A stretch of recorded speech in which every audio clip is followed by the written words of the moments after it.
Well, this is it. This is the Friday before the morning after sort of thing. We're heading into the final weekend now of the federal election campaign. Comes none too soon, I think, for most.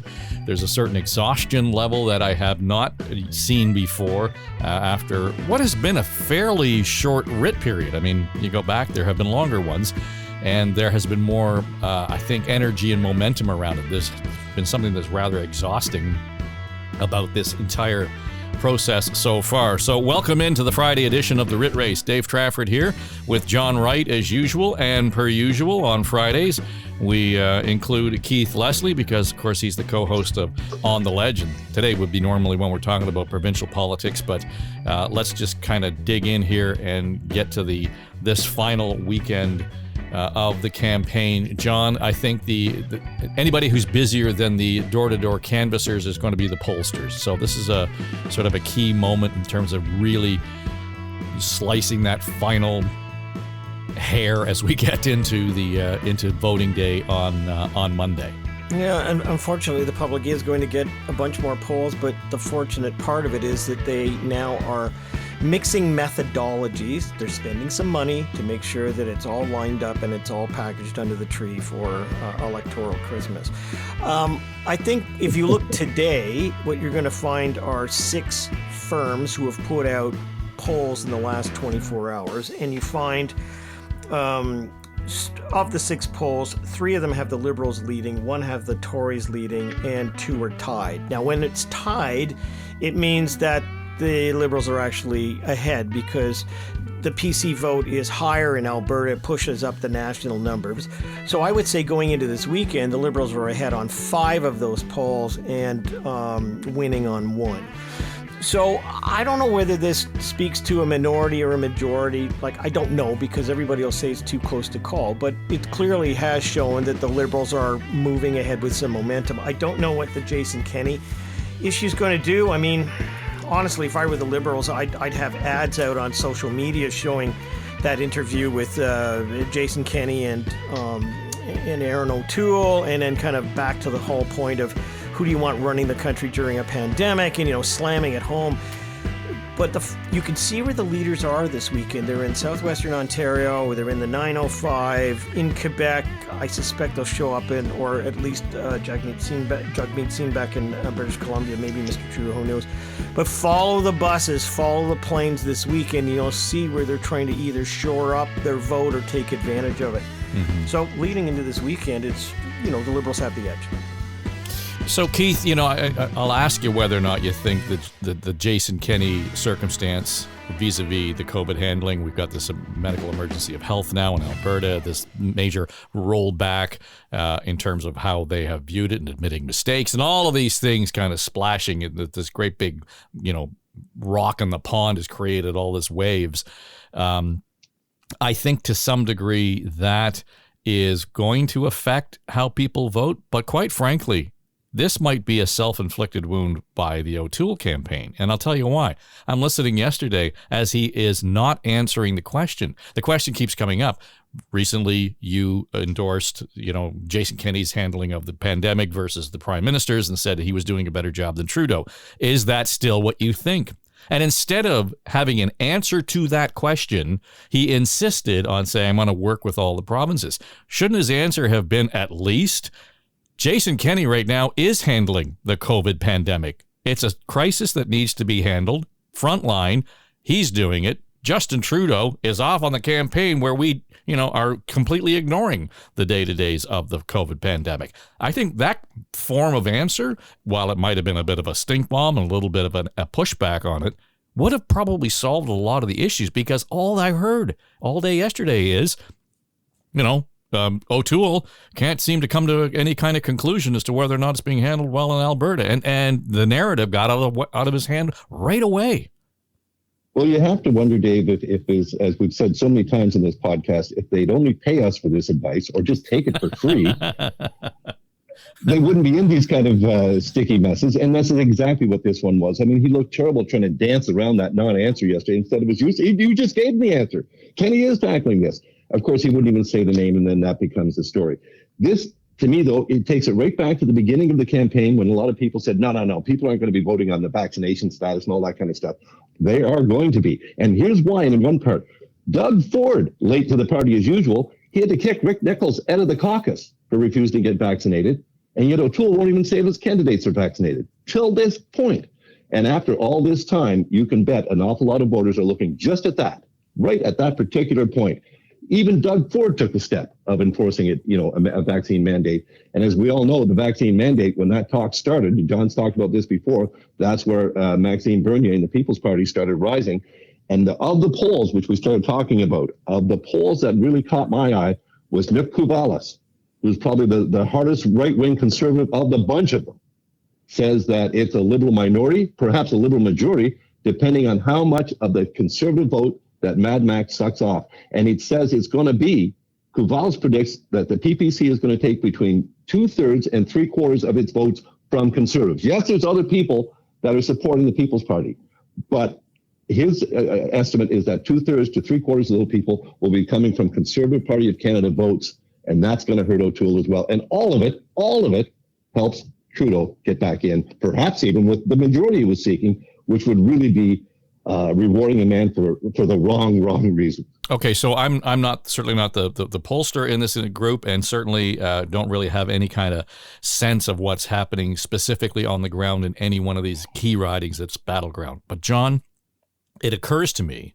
now that this may be just my sort of goofy and short-sightedness, but it occurs to me that if in fact the Liberals and the Conservatives and the NDP are in a very tight race anywhere, say in the GTA or the 905, let's be more specific, and there is any inclination that the Conservatives are going to win, they're going to be making grounds based on soft Liberal vote or Liberals who are disenchanted with Trudeau.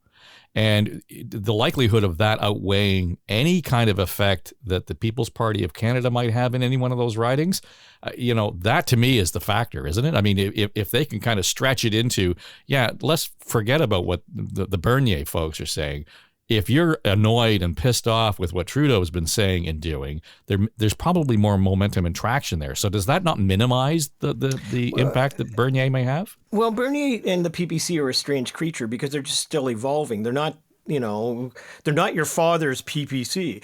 I mean, they're a new group of people. And let's also say, the premiers, the fact that that Premier Ford has stayed out of the melee has been good for Erin O'Toole. But on the other hand, they brought in the masks, the passports, and they didn't announce it, after the election campaign. And the passport has fueled the PPC, so that's not very good.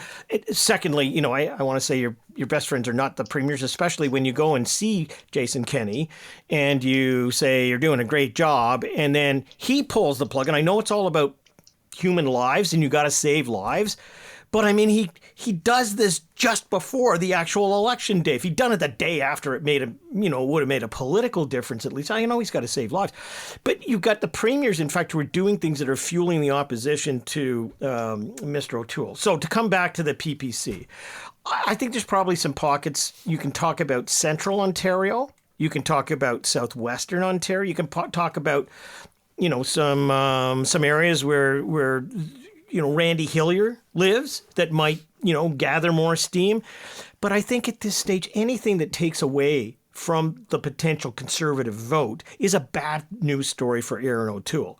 I mean, Trudeau might not be in the greatest of circumstances, but Erin O'Toole needs every vote he can get. And if the latest tracking I have, I've got them at 8. I've got the PPC at 8% as of this morning in the province of Ontario. That's not a small number.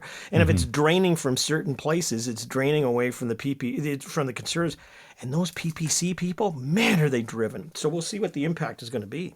Yeah, it'd be interesting to see if there's a way to actually measure, by party, what percentage of the supporters actually got out to vote. I realize that's sort of a vague a number, but if you can measure the motivation by party to get out on Monday, it might be a pretty interesting thing. And just to your point, you have just given me another answer that O'Toole should have had in his bag Right? I mean, here we have the premier of Alberta is not politicizing vaccines. He's not politicizing COVID. He could have delayed this entirely. We know he's acting in the moment. Listen to the Trudeau Liberals. They only want to politicize blah, blah, blah, blah, blah, blah. Should we do a cha-ching here, Keith? I think, right?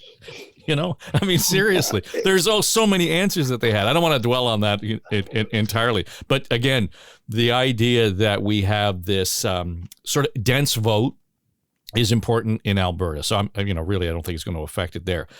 But back to the polling in the GTA, and we sort of touched on this yesterday, John, the idea that the vote is Liberal dense in the GTA primarily because of the 416. When we take the 416 out of that, does that still show the Liberals with an edge, say 416, 905, kind of on the edges of the southern parts of 705? Well, I invite people to go to the Ipsos site. If you're on Twitter, you can look in the last 24 hours, and Daryl Bricker put out a great piece, and they did a 555 sample in the 905, and they found that the Liberals were leading by, I think, just by memory, it's like 6 or 7 points.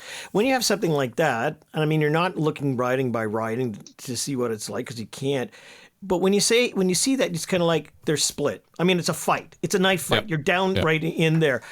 I was interested in Daryl's comment because he said that it's not so much that Trudeau is fighting Aaron O'Toole, but Trudeau's fighting himself. The Conservatives have had a good campaign to point out his negatives, but in the 905, Trudeau hasn't had enough to pull out of his negatives. So there's still that fight against him. Aaron O'Toole, he said, is almost irrelevant. The only time that Aaron O'Toole popped up on my radar screen saying that they were not doing as well as you thought was, I think it was a week ago, when he's standing in the back in the GO train parking lot in Whitby with nobody behind him. It looks like every time Aaron O'Toole and his people do a presser, there's nobody there. But he was when you're outnumbered by the people who stand behind Animate Paul, you're in trouble. But even in the one where it was out, the presser was out in Pickering or Whitby at the GO station, there's some guy in the back slumped against one of the light posts, and that's kind of it. So anyways, all of that aside, Trudeau is fighting with himself. The issue that he brought up today in Windsor, which was basically don't vote strategically, vote for us, is the message of if you want the other guy who you're clearly not supporting, meaning Aaron O'Toole in the 905, vote for me and we'll move forward. That's going to be the message that he delivers everywhere he can go today. But again, I come back to that sort of the Tory spin on why we're out there. Keith, it astounds me still that today, here we are, the Prime Minister, Justin Trudeau, still hasn't answered the question as to why we're in the campaign. Dude, we're like 3 days away from voting. It should have been right out of the gate.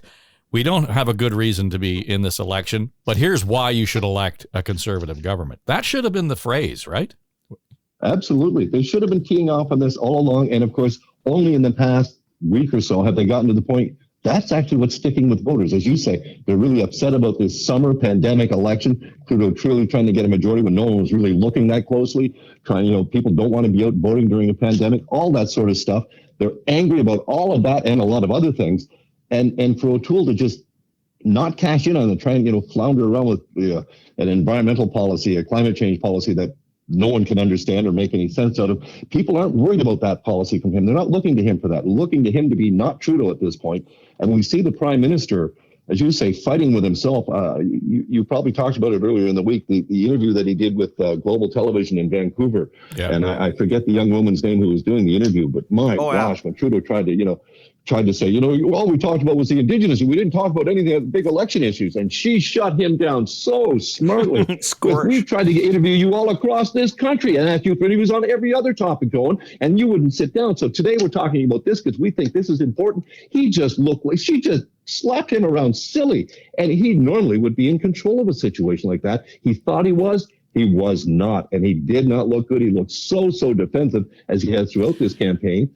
And as you said at the start of this question, Dave, he still has yet to provide a real solid reason for going to the polls. Well, he says, times are changing. The decisions are being made now about how we come out of the pandemic, how we cope for going forward, what needs to be done.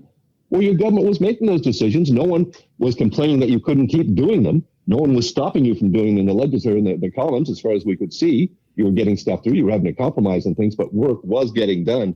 He has yet to come up with that valid answer. And the fact that it took the Conservatives so long to just hammer that point continuously.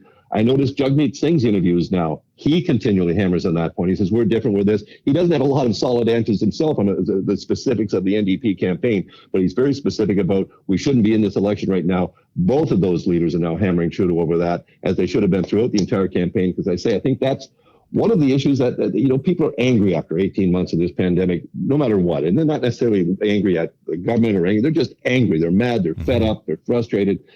And here comes along and goes, well, in the middle of the pandemic, when I'm telling you, don't do this, don't do that, don't do that. But, we can have a campaign and we can vote and I can cram, 100 people into a banquet hall and I can do all these. It's another example of this, do what I say, but not what I do. And that's exactly the thing that really drives, I think, most voters nuts about Justin Trudeau. Just before the rules don't seem to apply to him and his caucus. Before you jump in, John, the only thing I would say about that Global interview is at the end, yes, she set him back on his heels, but he had this sort of indignant, almost smarmy look about him, right? And I thought, wow, you realize that you're on TV, right? Well, he actually, how he responded was when she said very politely and very professionally, his response was, wow. Like, how dare, wow, like, how dare you? Condescending could you be? Yeah, it was like wow. Look, there's only one happy warrior in this whole place, and it's Jagmeet Singh. He's in Quebec today, and he's being asked questions, and he's doing what a politician does. He's not giving either way who he's going to dance with when the lights turn on or off or whatever, but he's just keeping to his script. But he's out there free from all of this sort of stuff while the other two going on. And tone. I want to focus on tone for a moment. Mm-hmm. Tone in the final days of the campaign in 2015 were really a Liberal brilliant move. They brought in the ad company, and you'll remember those sweeping ads where he was with thousands of people in a room, and it was like, hope and the sunny ways, and we're going ahead and all that. It was the last week, and the full page ads in the newspaper, stuff like that. Okay, we're years later. He can't have 1,000 people in a room, and he can't, they're not buying full page ads. But there's another ad that just appeared yesterday, which is the Hope ad. It's on social media. It's starting to move. And so he's the first one to inject some kind of hope into this, that we are going to get through this. We are going to move on. And I think that's important. You look at Jagmeet Singh in his campaign. It's kind of like the happy warrior. Everything's fine. Don't vote for them. Vote for me. I'll be okay. Aaron O'Toole, I hate to have to bash a campaign, except that Keith, Dave, and me, we could have got their platform a week before the campaign and put 5 yellow tabs on the pages saying, if you say this, you're dead. So you better have a response. But even at the end of the campaign, it's kind of like they keep inflicting wounds upon themselves. Like, it's just like, what does it take for you guys to get the right roadmap here? So they're on constant defense. There's not, their offense is a defense. Do you know what I mean? It's just all negative. And he's all, as the Kenny thing has put him on his heels as well. So from a campaign perspective, it's almost like they don't have a communications person on the outside looking back in and saying, you know what? You guys should probably just say this if Kenny goes south. Like, it's almost like such an insular campaign that they're just in this bubble going round and round and round and doing that. I don't know what impact that has on people, but the other two seem to be free from it. You know what? One's got hope, one's having a jolly time.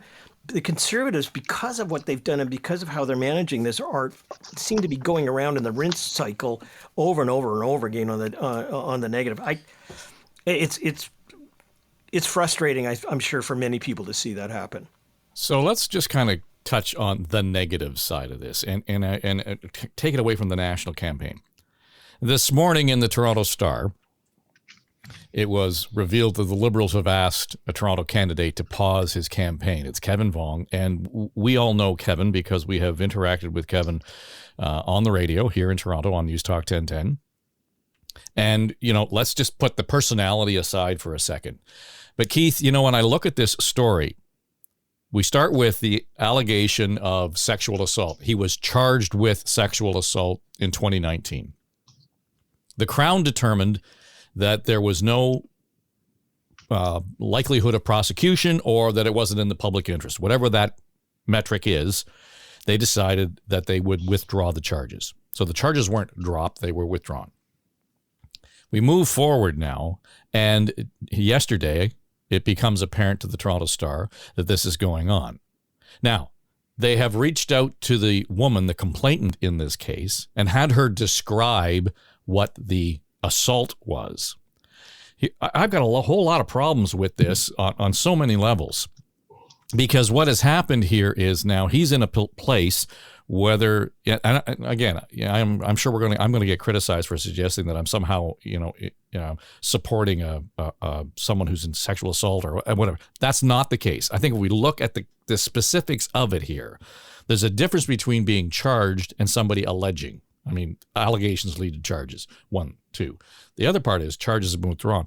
But the Toronto Star goes ahead and writes this article, quotes this woman who only repeats the allegation and the accusation without any kind of backup here to say, this has never been to court. We've never had a trial. There's none of that behind it. To me, there's a whole ethical question as to whether or not this story should have even been written. And that's not just to condone or condemn behaviors here of those involved. But I think, holy cow, this is what our politics has come down to, and the media should know better. Well, seeking out to write this story, I mean, it was news 2 years ago when the charges were withdrawn. If it was a newsworthy story for the Toronto Star, it was so 2 years ago. To go seek her out and to update the story with the same allegations after the charges were withdrawn 2-3 days before a national election in which this fellow was a candidate seems really bad judgment. How's that?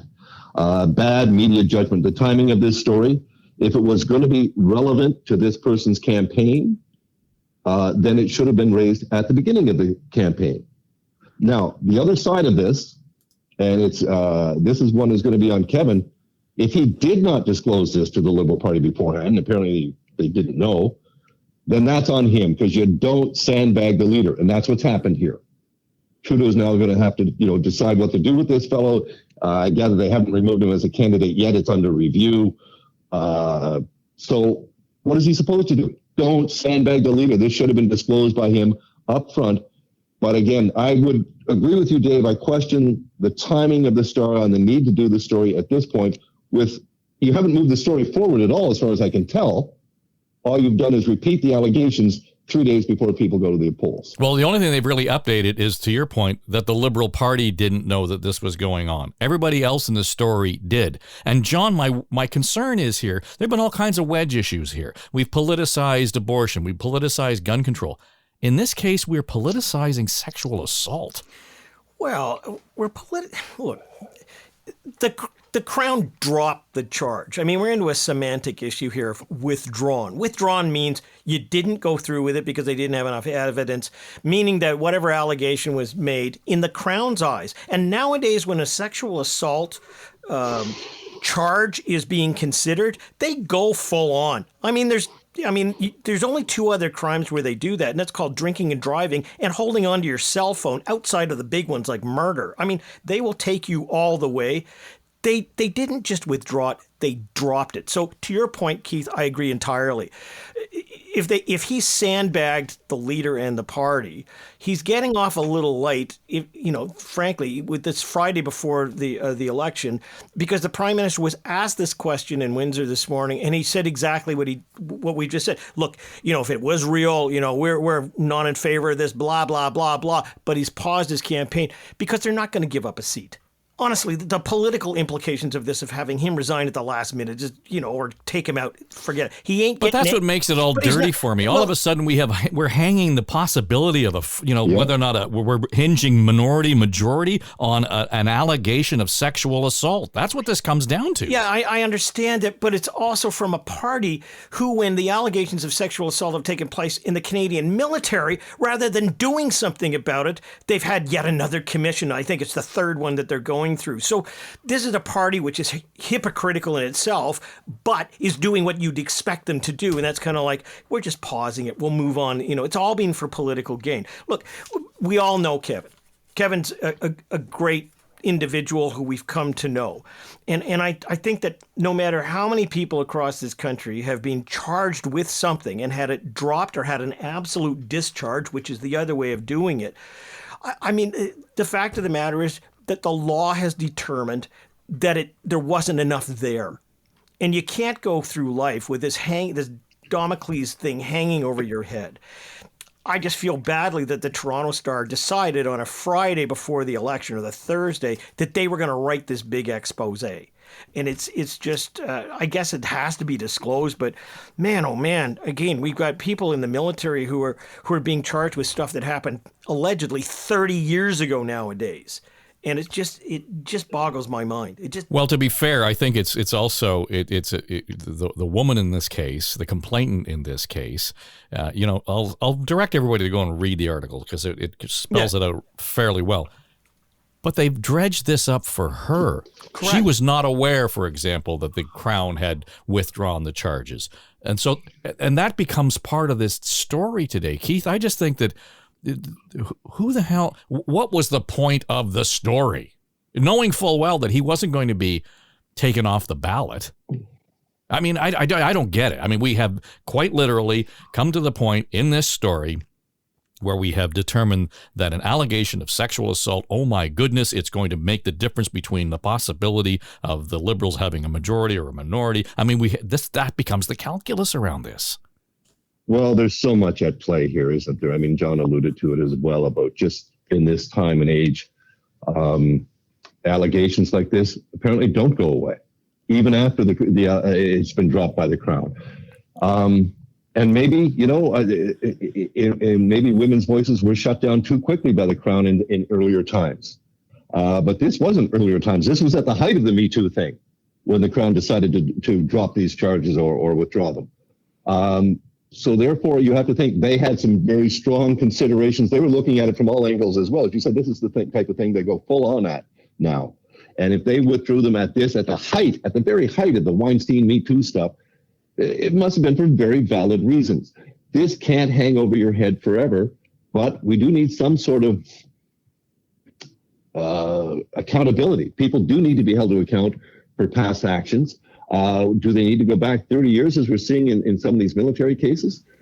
Maybe. Some of the details would say, yes, we do. Yeah, maybe we do. Each case has to be considered on its individual merits because there's certainly some shocking allegations coming out and some shocking stories. But let me suggest to both of you, though, that the place to do that is not here on the podcast. Exactly. It's not to do it in the papers of the Toronto Star. It's not to do it on talk radio.